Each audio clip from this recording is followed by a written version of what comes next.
Hi. Risk profiling అనేది చాలా చాలా ఇంపార్టెంట్. ఇది తెలియకుండా స్టాక్ మార్కెట్లోకి వచ్చారు అంటే వాళ్ళంతా వెర్రి వెంగళప్పలు లేకపోతే అమాయకులు ఎవరు ఉండరు. ఎందుకు ఇంత మాట నేను చెప్తున్నానంటే, రిస్క్ ప్రొఫైలింగ్ తెలియకపోతే లేకపోతే రిస్క్ ప్రొఫైలింగ్ చేయకుండా స్టాక్ మార్కెట్లోకి వస్తే వాళ్ళ ఇన్వెస్ట్మెంట్స్ని, వాళ్ళ యొక్క వెల్త్ క్రియేషన్ని వాళ్ళే నాశనం చేస్తారు. ఇది అంత ఇంపార్టెంట్. రిస్క్ ప్రొఫైలింగ్ అంటే ఏమీ లేదు. సింపుల్గా మాట్లాడాలంటే, ఒక ప్రోడక్ట్లో ఇన్వెస్ట్మెంట్ చేసే ఎలిజిబిలిటీ ఉందా, ఎంతవరకు ఎంత పర్సంటేజ్లో ఇన్వెస్ట్మెంట్ చేస్తే మంచిది, ఏ ఏజ్ గ్రూపు, ఏ ఇన్కమ్ స్లాబ్లో ఉన్న వాళ్ళు ఎలాంటిగా వాళ్ళ యొక్క అసెట్స్ని అలోకేషన్ చేసుకోవాలి, మరీ ముఖ్యంగా ఆ ప్రోడక్ట్కి వాళ్ళు సూటబులా కాదా అని చెప్పి డిసైడ్ చేస్తాం. ఇది మనకు సెబీ అండర్లో ఉన్న ఒక ఇంపార్టెంట్ రూల్ కూడా. సెబీ ఏం చెప్తా ఉందంటే, స్టాక్ మార్కెట్లోకి ఎవరైనా రావాలి అంటే రిస్క్ ప్రొఫైలింగ్ చేయాలి అని చెప్పి ఒకప్పుడు రూల్ ఉండేది. ఆ తర్వాత స్టాక్ బ్రోకింగ్ నుంచి ఆ రూల్ అనేది తీయడం అయితే జరిగింది. ఇప్పుడు రిస్క్ ప్రొఫైలింగ్ మీకు కేవలం అడ్వైజరీ సర్వీసెస్లో ఎక్కువగా ఇస్తారు. మ్యూచువల్ ఫండ్స్లో కొన్నిసార్లు మోడల్ పోర్ట్ఫోలియో చేసేటప్పుడు లేదా పిఎంఎస్ చేసేటప్పుడు ఈ రిస్క్ ప్రొఫైలింగ్ చాలా వరకు జరుగుతుంది. అయితే ఇక్కడ 100% రిస్క్ ప్రొఫైలింగ్ జరగట్లేదు. అది మీరు గమనించండి. పార్షియల్గా రిస్క్ ప్రొఫైలింగ్ జరుగుతూ ఉంది. మీకు 100% రిస్క్ ప్రొఫైలింగ్ మీ యొక్క ఫినాన్షియల్ అడ్వైజర్ లేదా SEBI registered advisers, financial planners మాత్రమే ఇవ్వగలరు. రిస్క్ ప్రొఫైలింగ్ ఎంత ఇంపార్టెంట్ అంటే, ఈరోజు రిస్క్ ప్రొఫైలింగ్ తెలియక లేదా ఆ సూటబిలిటీ తెలియక చాలామంది ఆప్షన్ ట్రేడింగ్, కమోడిటీ ట్రేడింగ్ చేస్తూ ఉన్నారు. ఆప్షన్ ట్రేడింగ్, కమోడిటీ చేయాలి అంటే మినిమం వాళ్ళకి మంచి ఇన్కమ్ ఉండాలి, 6 months బ్యాంక్ స్టేట్మెంట్ ఉండాలి, ఐటీఏ రిటర్న్స్ ఉండాలి. ఇవన్నీ ఒకప్పుడు రూల్స్ ఉండేవి. కానీ ఈరోజు సెబీ పుణ్యమా లేకపోతే స్టాక్ బ్రోకర్ యొక్క దురాశ వల్ల ఆ రిస్క్ ప్రొఫైలింగ్ మినిమైజ్ అయ్యింది. ఈరోజు ఎవరు పడితే వాళ్ళు డైరెక్ట్గా డెరివేటివ్స్ ట్రేడ్ చేస్తూ ఉన్నారు, ఎవరు పడితే వాళ్ళు గ్యాంబ్లింగ్ చేస్తూ ఉన్నారు. That is the reason recent టైమ్స్లో ఇండియాలో ప్రతి ఒక్క వ్యక్తి డెరివేటివ్ మార్కెట్లోకి వచ్చేసాడు. ప్రపంచంలోనే హైయెస్ట్ డెరివేటివ్ వాల్యూమ్స్ ఇండియాలోనే జరుగుతూ ఉన్నాయి. రీజన్ ఇక్కడ ఆ రిస్క్ ప్రొఫైలింగ్ అనేది తగ్గిపోయింది లేదా ఆగిపోయింది. ఒకప్పుడు 10 సంవత్సరాల కిందట నేను మార్కెట్లో ఉండేటప్పుడు రిస్క్ ప్రొఫైలింగ్ లేదంటే డాక్యుమెంట్ వెరిఫికేషన్ సంబంధించి ఇంత పెద్ద బుక్లెట్ ఉండేది. కస్టమర్ యొక్క ఇన్కమ్ ఏంటి, బ్యాంక్ స్టేట్మెంట్ ఏంటి, ఐటీఆర్ ఏంటి, ఇవన్నీ కూడా మనం చూసేవాళ్ళం. ఈరోజు ఇన్కమ్ ట్యాక్స్ రిటర్న్స్ కూడా అడగట్లేదు, 6 months స్టేట్మెంట్ అడగట్లేదు, వాళ్ళ ఫైనాన్షియల్ కెపాసిటీ కూడా అడగట్లేదు. ప్రతి ఒక్క వ్యక్తికి డెరివేటివ్ అకౌంట్ ఇచ్చేస్తూ ఉన్నారు. వాళ్ళు ఆప్షన్ ట్రేడింగ్ అని చెప్పేసి లేకపోతే ఇంటర్డే అని చెప్పేసి ట్రేడింగ్ చేసి నష్టపోతూ ఉన్నారు. ఈవెన్ రీసెంట్గా సెబీ లేకపోతే జెరోదా CEO కూడా చాలామంది ఇండియన్స్ ఆప్షన్ ట్రేడింగ్లోకి వచ్చి 91% ఇండియన్ ట్రేడర్స్ నష్టపోతూ ఉన్నారని చెప్పి వాళ్ళే చెప్తా ఉన్నారు. కానీ ఇక్కడ ప్రాబ్లం ఏంటంటే, ఆ రిస్క్ ప్రొఫైలింగ్ వాళ్ళే ఆపేశారు. మీరు కొత్తగా ఒక డీమ్యాట్ అకౌంట్ ఓపెన్ చేస్తే, బాబు ఇలా డీమ్యాట్ అకౌంట్ ఓపెన్ చేసావు, నీకు ఇన్కమ్ సోర్సెస్ ఉన్నాయా, నువ్వు సొంత డబ్బులతో ఇన్వెస్ట్మెంట్ చేస్తా ఉన్నావా లేదంటే అప్పు తెచ్చి ఇన్వెస్ట్మెంట్ చేస్తున్నావా అని చెప్పి వాళ్ళు అడగాలి. కానీ ఇప్పుడు ఆ సిస్టమ్ అనేది లేదు. సో ఇదంతా ఒక కార్పొరేట్ మాఫియా బేస్డ్ థింగ్ అనమాట. సో దాన్ని పక్కన పెట్టండి. రిస్క్ ప్రొఫైలింగ్ అనేది చాలా వరకు ఇంపార్టెంట్.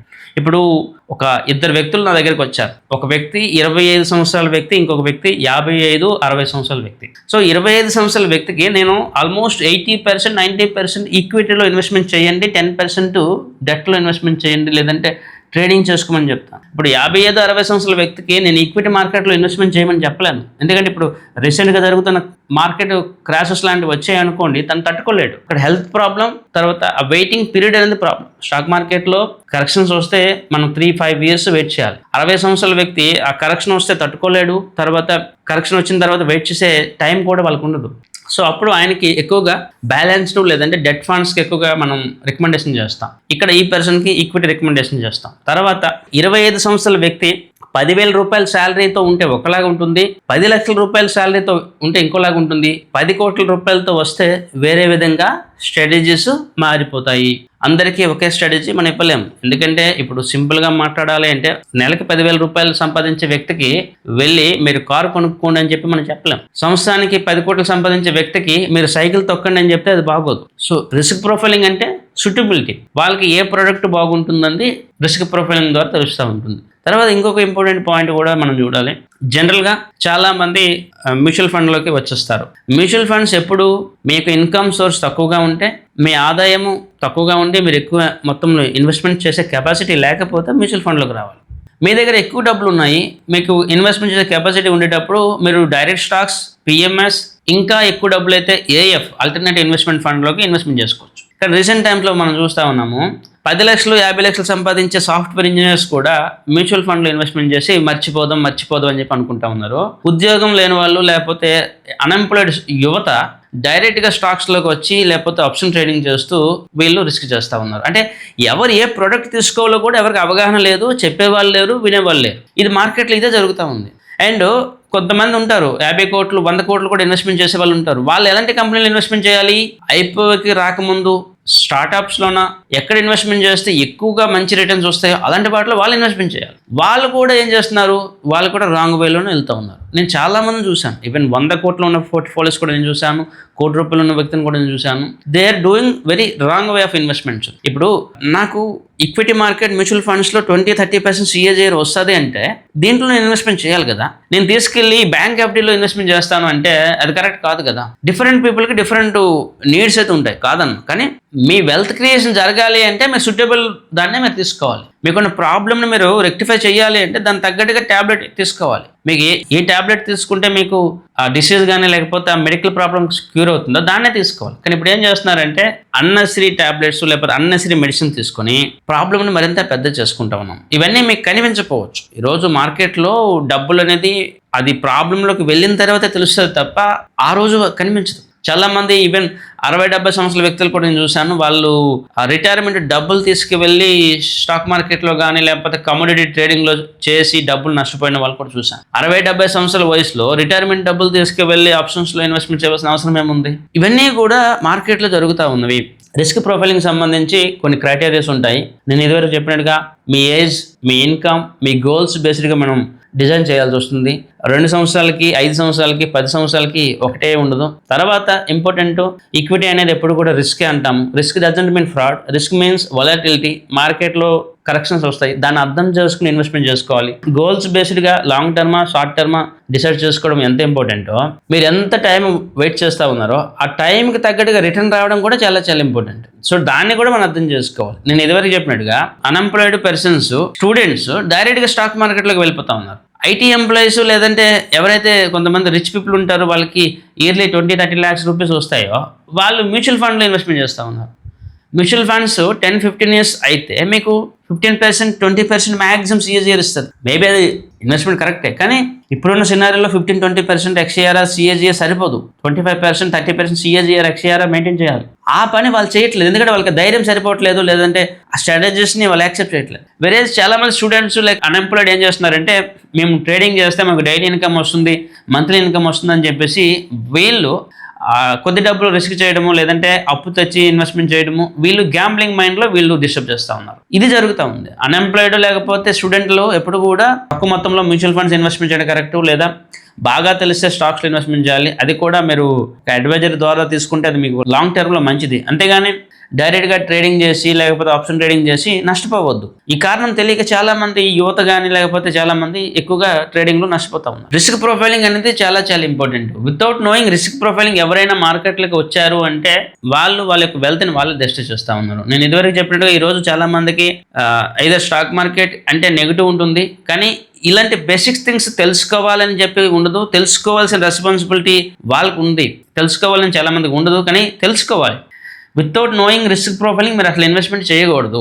అండ్ ఎంటైర్ యూట్యూబ్లో కానీ లేకపోతే బయట ఎక్కడైనా చూడండి, రిస్క్ ప్రొఫైలింగ్ గురించి ఎవరో ఎక్కువ మాట్లాడరు. ఏ గురువు కూడా రిస్క్ ప్రొఫైలింగ్ గురించి మాట్లాడడానికి ఇష్టపడ్డారు. ఎందుకంటే ఎస్పెషల్లీ సోషల్ మీడియా గురువులు ఎవరైతే ఉన్నారో వాళ్ళు రిస్క్ ప్రొఫైలింగ్ మాట్లాడరు. ఎందుకంటే అలా మాట్లాడితే వాళ్ళ బిజినెస్ కొలాప్స్ అయిపోతుంది. నేను చాలామంది చూశాను, వాళ్ళు కొన్ని డిమాట్ అకౌంట్స్ ఓపెనింగ్ కోసమో లేకపోతే వాళ్ళకి కోర్సెస్ అమ్ముకోవాలని చెప్పో స్టూడెంట్స్ కూడా డిమాట్ అకౌంట్లు ఓపెన్ చేయించేస్తూ ఉన్నారు, స్టూడెంట్స్ కూడా ట్రేడింగ్ నేర్పించేస్తూ ఉన్నారు.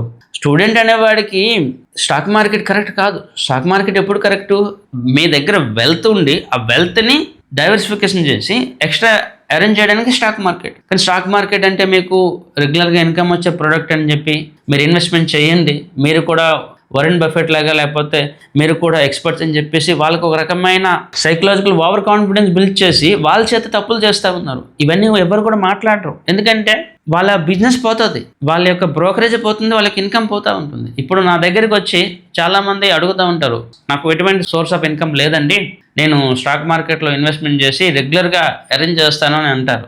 వెంటనే మీరు మంచి జాబ్ చూసుకోండి లేదా ఒక బిజినెస్ చూసుకోండి, మీరు స్టాక్ మార్కెట్ కరెక్ట్ కాదు అని చెప్పి నేను చెప్తాను. ఎందుకంటే నాకు తెలుసు వాళ్ళ యొక్క మైండ్ సెట్ స్టాక్ మార్కెట్ నుంచి రెగ్యులర్గా ఇన్కమ్ చూస్తుంది అండ్ వాళ్ళ యొక్క ఎక్స్పెక్టేషన్స్ చాలా ఎక్కువగా ఉంటాయి. వాళ్ళు ఎక్కువ రోజులు మార్కెట్లో నిలబడరు, ఉండలేరు. కానీ అదే ఒక స్టాక్ బ్రోకర్ దగ్గరికి వెళ్ళి లేదా ఎవరైనా కోర్సెస్ అమ్ముకున్న వ్యక్తి దగ్గరికి వెళ్ళి, సార్ ఇలా నేను ఒక కోర్సెస్లో జాయిన్ అవుతాను లేదా నేను డిమాట్ అకౌంట్ ఓపెన్ చేస్తానంటే వాళ్ళు ఖచ్చితంగా మీకు అకౌంట్ ఓపెన్ చేసి ఇచ్చేస్తారు, లేదంటే ఆ కోర్సెస్లో మీకు జాయిన్ చేసిస్తారు. ఎందుకంటే అది వాళ్ళకి బెనిఫిట్. కోర్స్ అమ్మితే వాళ్ళకి ప్రాఫిట్ వస్తాం. కానీ మాలాగా లేకపోతే నాలాగా మీకు ఇన్కమ్ సోర్స్ ఏంటి, మీ గోల్స్ ఏంటి, ఇవి ఎవరు కూడా అడగరు. అది ఒక అడ్వైజర్గా అనలిస్ట్గా నా యొక్క రెస్పాన్సిబిలిటీ, నా యొక్క డ్యూటీ. కానీ వెరేజ్ మీకు మార్కెట్లో ఉన్న ఫేక్ గురూస్ కానీ లేకపోతే ఫేక్ పీపుల్ కానీ ఇవేవి మీకు చెప్పరు. నేను ఛాలెంజ్ చేస్తా ఉన్నాను. రిస్క్ ప్రొఫైలింగ్ అని చెప్పేసి మీకు తెలుగులో ఒక వీడియో కూడా ఉండదు. ఇంత టైం మీకు రిస్క్ ప్రొఫైలింగ్ గురించి ఎవరు కూడా మాట్లాడరు. చాలా వరకు మీకు ఎంతవరకు ప్రొడక్ట్ నాలెడ్జ్ ఇస్తా ఉన్నాము, మీకేదో మీ జీవితాలు మేము ఉద్ధరించేస్తా ఉన్నాము అని చెప్పి చెప్తా ఉంటారు తప్ప ఏ పర్సన్ ఎందులో ఇన్వెస్ట్మెంట్ చేయాలి, ఏ పర్సన్ ఎలిజిబిలిటీ ఏంటి, ఈవెన్ నేను చాలా మంది చూస్తా ఉన్నాను 1-2 లక్షల రూపాయలు ఉన్న వాళ్ళు కూడా డైరెక్ట్ స్టాక్స్లోకి వస్తూ ఉన్నారు. 5 లక్షల పైనే ఇన్వెస్ట్మెంట్ చేసే కెపాసిటీ ఉండి నెలకి 20,000-30,000 రూపాయల పైన ఇన్వెస్ట్మెంట్ చేసే కెపాసిటీ ఉంటే మీరు డైరెక్ట్ స్టాక్స్లోకి రండి. మీ దగ్గర 2-3 లక్షలు ఉంది, నెలకి 5,000-10,000 రూపాయలు ఇన్వెస్ట్మెంట్ చేస్తున్నామంటే మీరు హ్యాపీగా మ్యూచువల్ ఫండ్లో ఇన్వెస్ట్మెంట్ చేయండి. ఇక్కడ ఈగో తీసుకోవాల్సిన అవసరం ఏముంది, నేను ఎక్స్పర్ట్ అని చెప్పి ప్రూఫ్ చేసుకోవాల్సిన అవసరం ఏముంది. ఇక్కడ చాలా మంది ఈగో తీసుకుంటా ఉన్నారు, నేను ఎందుకు ఇన్వెస్ట్మెంట్ చేయకూడదు అని చెప్పి. నేను ఎస్పెషల్లీ జెన్జీ లేకపోతే యువత అన్ఎంప్లాయిడ్లో ఎక్కువ చూస్తూ ఉన్నాను. నేను ఎందుకు అన్ఫిట్, నాకెందుకు తెలియదు, నేను ఎందుకు చేయలేనని చెప్పి ఒక రకమైన మైండ్ సెట్లు ఉన్నారు. అది రాంగ్.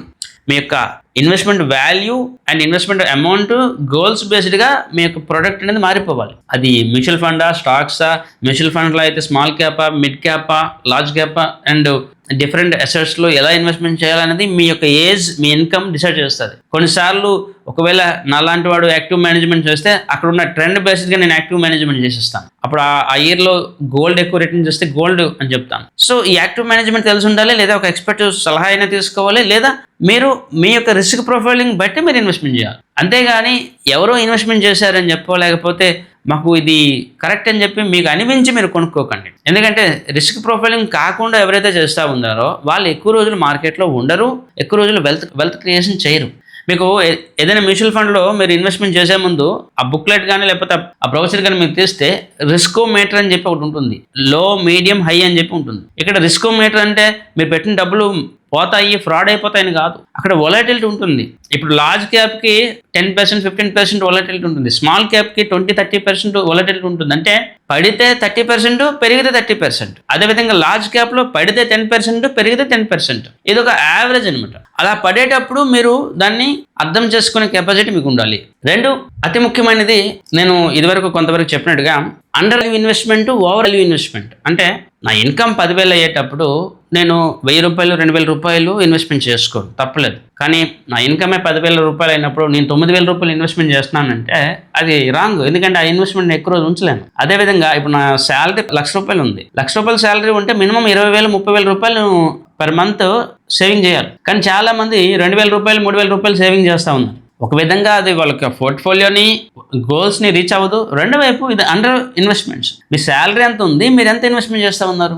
ఇంకోటి అసెట్ అలొకేషన్ బేస్డ్గా చూస్తే చాలా మంది హైదరాబాద్లో కానీ లేకపోతే హైదరాబాద్లో కానీ తెలుగు స్టేట్లో చూస్తూ ఉన్నాను, వాళ్ళ దగ్గర కొన్ని 100 కోట్ల ఆస్తులు ఉంటాయి. వాళ్ళ సంవత్సరానికి 50 కోట్ల రూపాయలు సంపాదిస్తారు. కానీ ఈక్విటీ మార్కెట్కి వస్తే డబ్బులు లేవు, లేదా 5 లక్షలు 10 లక్షల రూపాయలే ఇన్వెస్ట్మెంట్ చేస్తారు. మీ పోర్ట్ఫోలియో అంటే మీ ఎంటైర్ నెట్వర్త్లో 10% మినిమం ఈక్విటీలో ఉండాలి. 10 కోట్ల ఆస్తి ఉంటే 1 కోటి రూపాయలు ఈక్విటీలో ఉండాలి. కానీ చాలా మంది చూస్తూ ఉన్నాను 10 కోట్ల ఆస్తి, 100 కోట్ల ఆస్తి ఉంటే ఒక 5 లక్షలు 10 లక్షల రూపాయలు ఈక్విటీలో పెట్టి, సరే మేము ఈక్విటీలో పెట్టేసామని చెప్పి ఒక మైండ్ సెట్లో ఉన్నారు. అది ఇంకా పెద్ద రాంగ్. మరోవైపు చాలామంది నేను ఇదివరకు చెప్పినట్టుగా వాళ్ళ దగ్గర డబ్బులే ఉండవు, లేదా వాళ్ళ దగ్గర ఆస్తి 5 లక్షలు 10 లక్షల ఆస్తి ఉంటుంది. వాళ్ళు 20 లక్షలు 30 లక్షలు ఎక్కడి నుంచి డబ్బులు తెచ్చి ఈక్విటీలో పెట్టేస్తారు, లేదా మొత్తం డబ్బులు తీసుకెళ్ళి ఈక్విటీలో పెట్టేస్తారు. అది ఇంకా పెద్ద wrong. So under investment, over investment 2 కూడా రాంగే. మీ రిస్క్ ప్రొఫైలింగ్ మీ ఏజ్ బట్టి, మీ ఇన్కమ్ సోర్స్ బట్టి, మీ గోల్స్ బేస్డ్గా ఇన్వెస్ట్మెంట్ చేయాలి. ఇష్టం వచ్చినట్టుగా నేను చేస్తాను అంటే అది రైట్ ఇన్వెస్ట్మెంట్ కాదు. ఈవెన్ అది మీకు మీ ఫ్యూచర్లో మీ యొక్క గోల్స్ని రీచ్ అవ్వకుండా చేస్తుంది, లేదంటే మీరు మీ యొక్క వెల్త్ని మీరే డిస్ట్రాయ్ చేస్తారు.